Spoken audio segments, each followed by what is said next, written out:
Wow, October was a doozy. I wound up traveling for work. I had illness for my kids, and then my youngest had an allergic reaction that was totally unexpected. So a lot of my October was kind of derailed. I also spent a good amount of time making AI images with DALL-E 3 instead of crafting. Probably not the best use of my time when I have so many Christmas commitments, but I did what I did. If you're new here, I'm Dawn, and this is my monthly podcast where I review what I worked on in the previous month and what I have planned for the next month. It is holiday crafting time, and there are definitely some projects where I won't be able to fully talk about them, just so that I don't ruin a surprise for my recipients. But I am excited to give you a little bit of insight in what I have planned for the next 2 months as we approach Christmas. All right, as always, I'm going to start with what I finished in the month of October. These are my Afterthought heel machine knit socks. I worked on most of this on a plane where I trimmed into the toe and cut into the heels and finished up the ribbing. So the tube of the sock was machine knit in the round on my ribber, and then the ribbing, the heel, and the toe was all knit by hand. I've tried these on. I'm really happy with how they turned out.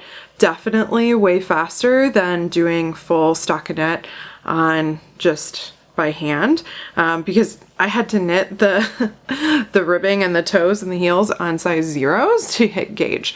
Now I have a pretty loose gauge compared to most people, but I'm quite happy with them. They are super bold and super bright, and I know that the recipient is going to enjoy these at Christmas. For the future with socks like this, I'm really curious about doing stranded colorwork knitting on my machine and using that to make socks. Now, you cannot do stranded colorwork in the round on a knitting machine. So what I would need to do would be knit them flat and then seam them. Seams in socks is not super comfortable. That's one of the reasons that we love knitting socks in the round, is because there's no seam. But I am definitely willing to try it. In that case too, I would be able to make a short row heel that would have a little bit less hand knitting involved in it than what I did here. But I'm happy with these socks. They are an Afterthought heel. They're very simple and I think quite effective. After working on that knitting project, I returned home from my work trip and I got back on my sewing machine.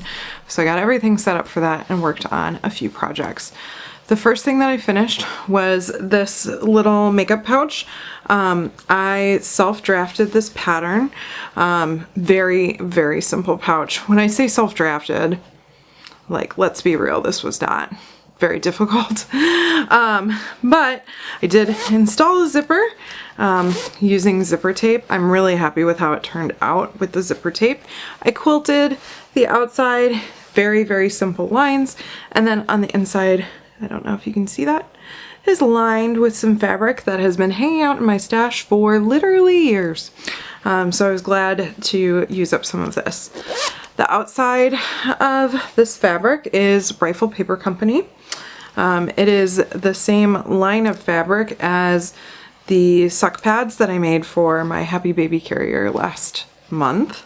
The structure inside of this bag, or between the two pieces of fabric, comes from some Pellin interfacing, and I had bought this at Joann earlier this month, or in October rather, and I bought just a whole bolt because it was on sale, and this is what it is.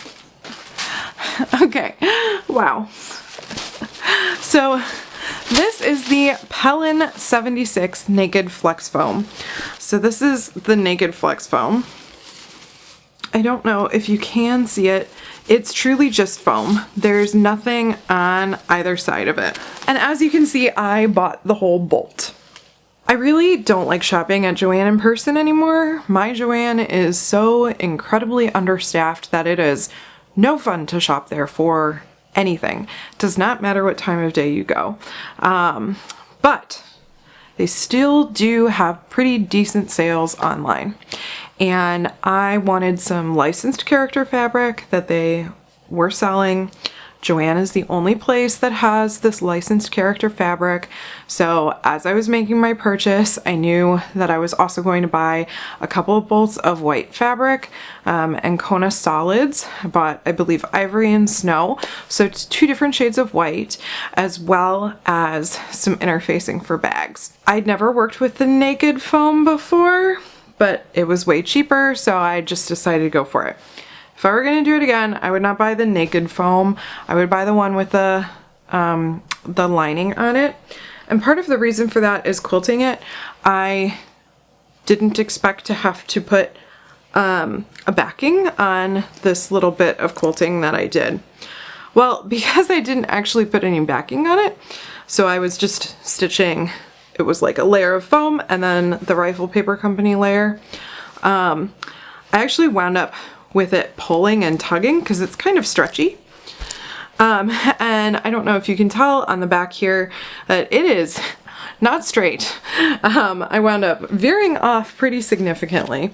Now, like I said, this is just a prototype, so it's not something that I was super cut up about.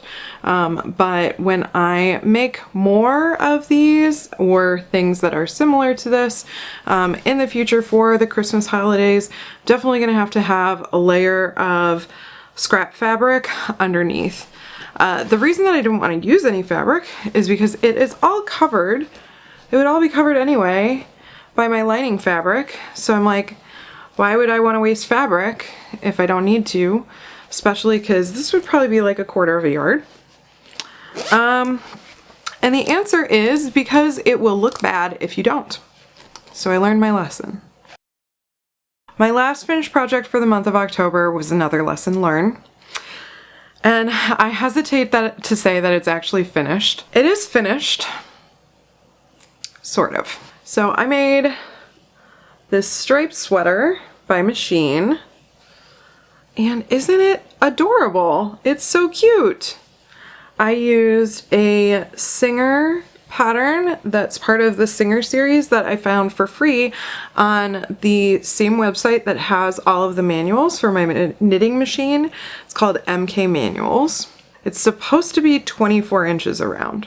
It's supposed to fit a 22-inch circumference body, which I did confirm is supposed to be approximately a 3T or a 4T size. You might see something right away that concerns you, and I had actually sewn all of it up before I really thought about the fact that this neck hole is very, very small. So I'm going to show you a comparison.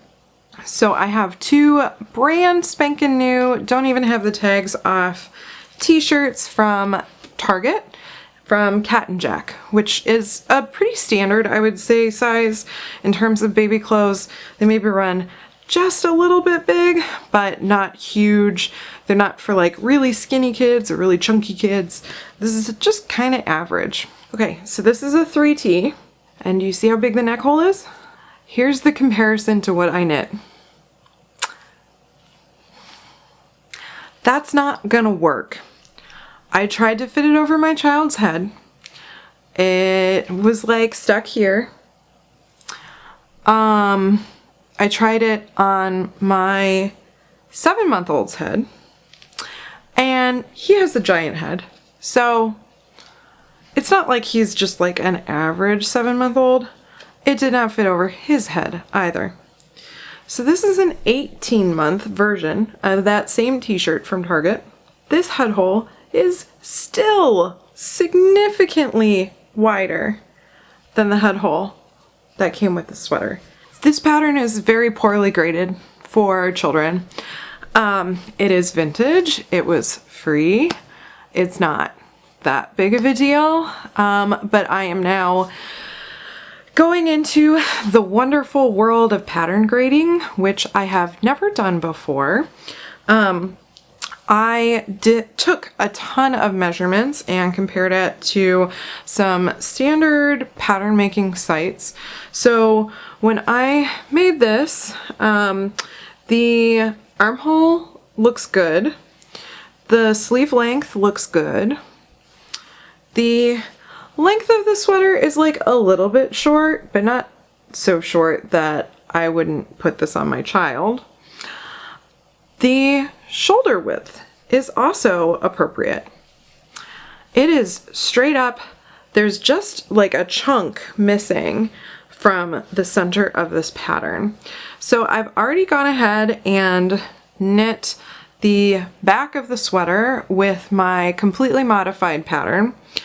And you can expect to see a video about this coming out over the next couple of weeks.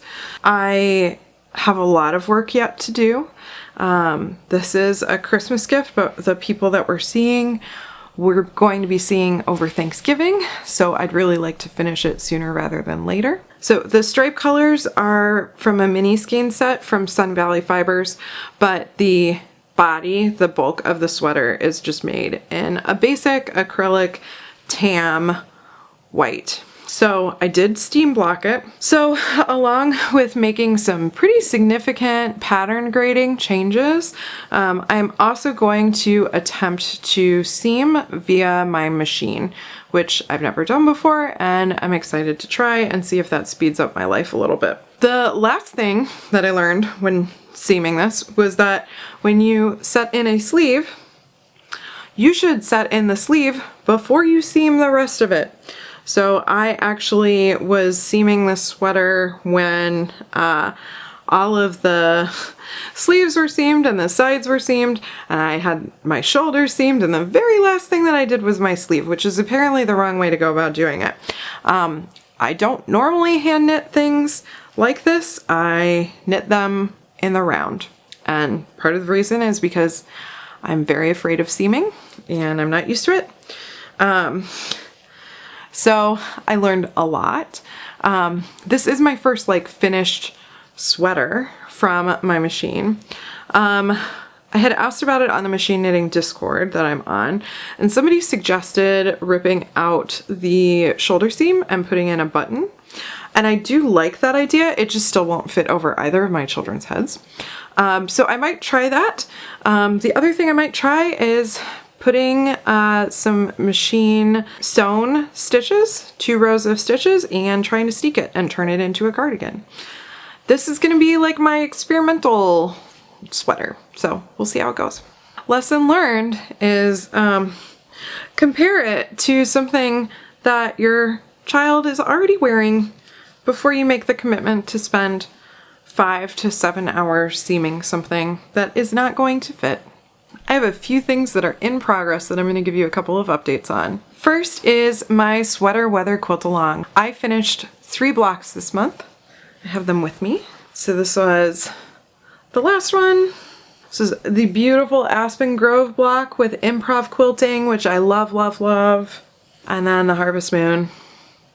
If you want to see the details about each of these blocks, I did do a video about them that I will link. I'm so happy with them.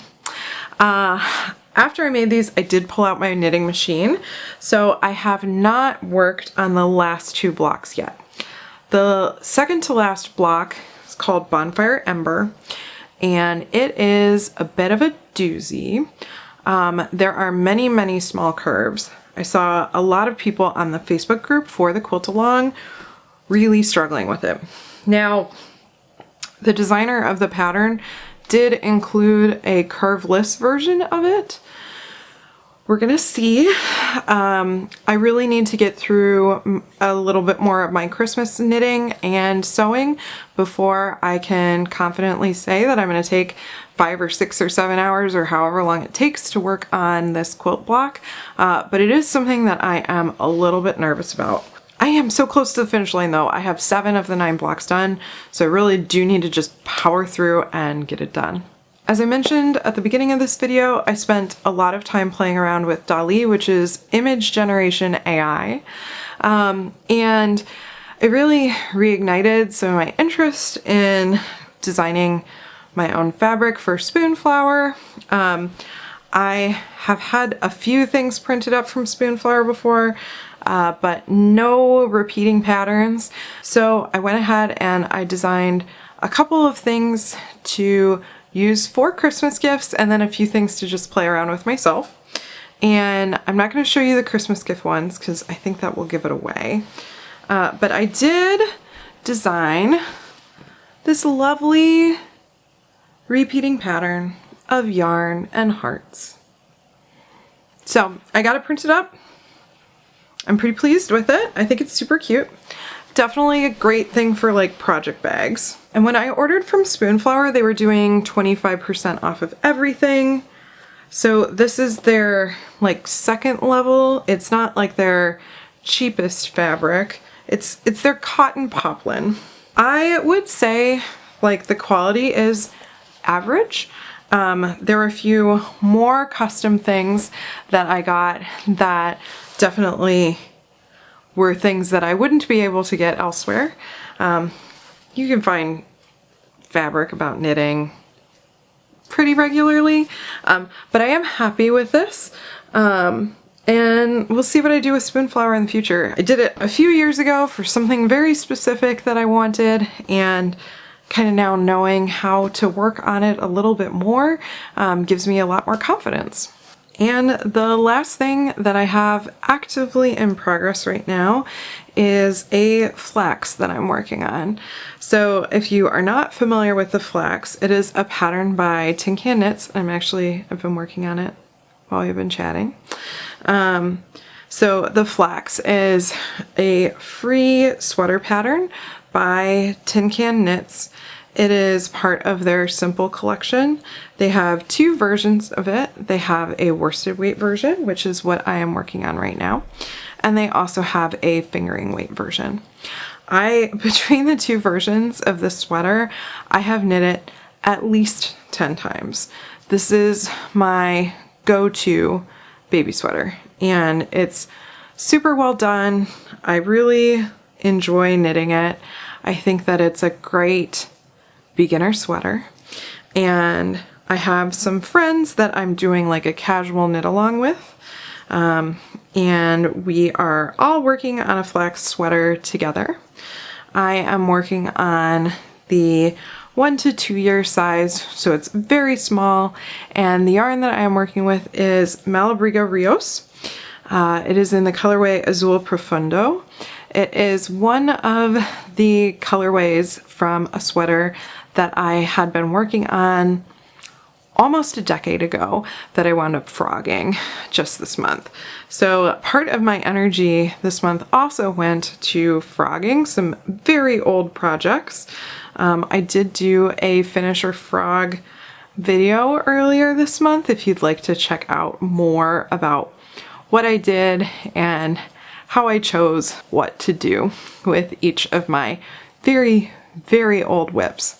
I am replacing the garter panel on the flax. So there tends to be a garter panel that goes down the sleeve on each side. I've knit this pattern enough times where I don't want to do a garter panel. But I don't want to just knit straight stockinette. So I definitely wanted to do something a little bit more interesting. So I settled on a cable pattern. It is from the Knitted Cable Sourcebook by Nora Gogan. I'm really excited to see how it takes off over the course of the knitting. So right now I'm very early into this. I am only in the yoke. Ooh, here, let's see if you can see it. There we go. So I'm barely in the yoke. I did my ribbing. I'm knitting it in the round, magic loop. I am obsessed with magic loop. I almost never knit anything outside of magic loop.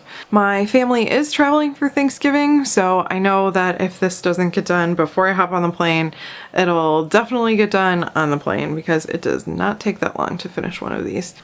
Hibernating, oof, my Lopi, that is not gonna get touched until after Christmas. It's just a fact of life. I'm just not gonna touch it until after Christmas. Same with my Twinkle Lights quilt, because that's for me. Those things are just not gonna get tackled until we get into January.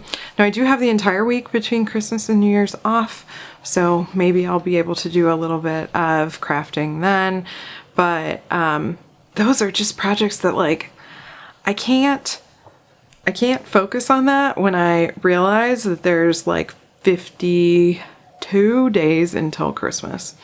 So nothing new to show in the hibernating section, but yeah, I am on like a mission to finish the things that need to be finished. All of that brings me to November. It's November. It is like, we are in November. It is not just November 1st. We're like in it.